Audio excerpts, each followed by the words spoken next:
আসসালামু আলাইকুম পুলিশের চাকরি প্রার্থী বন্ধুরা।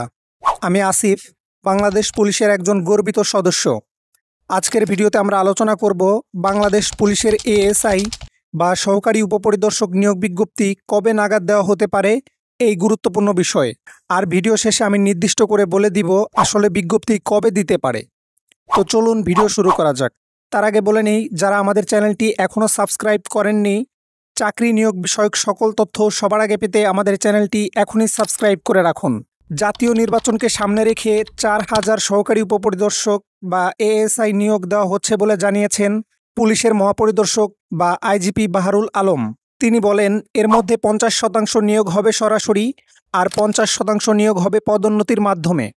এ সংক্রান্ত বিধিমালা সংশোধনের কাজ সম্পূর্ণরূপে শুরু হয়েছে বলে জানান আইজিপি বাহারুল আলম বলেন, বিধিতে কিছু সংশোধনের প্রয়োজন ছিল, জনপ্রশাসন মন্ত্রণালয় সেটি করে দিচ্ছে। এর মাধ্যমে নিয়োগের পথটা একটু সুগম হলো। নির্বাচনকে সামনে রেখে এই নিয়োগ হচ্ছে কিনা তা জানতে চাইলে বাহারুল আলম বলেন, অবশ্যই নির্বাচনের পূর্বে এই নিয়োগটি সম্পন্ন করা হবে। প্রধান উপদেষ্টা কিছুদিন আগে বেশ কিছু ফোর্সের নিয়োগের বিষয় নীতিগতভাবে সম্মত হয়েছেন, তাই বলা যায় নির্বাচনের পূর্বেই নিয়োগটি সম্পন্ন করা হবে। এ সময় জনপ্রশাসন মন্ত্রণালয়ের সিনিয়র সচিব মোখলেসুর রহমান বলেন, পুলিশের আইজিপি ও একটি প্রতিনিধি দল এসেছিল।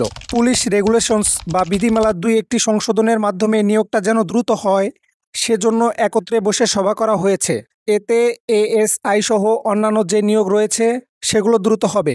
তাই বন্ধুরা, আশা করা যায় এই নিয়োগ বিজ্ঞপ্তিটি অক্টোবর মাসের শেষে বা নভেম্বরের শুরুতে প্রকাশ হতে পারে। তাই সবাই আজকে থেকেই প্রস্তুতি শুরু করুন, নিজেকে যোগ্য করে তুলুন বাংলাদেশ পুলিশের একজন অফিসার হওয়ার জন্য। আর এই সংক্রান্ত যে কোনো বিষয় আপডেট থাকতে আমাদের চ্যানেলটি এখনই সাবস্ক্রাইব করে রাখুন। ধন্যবাদ। আল্লাহ হাফেজ।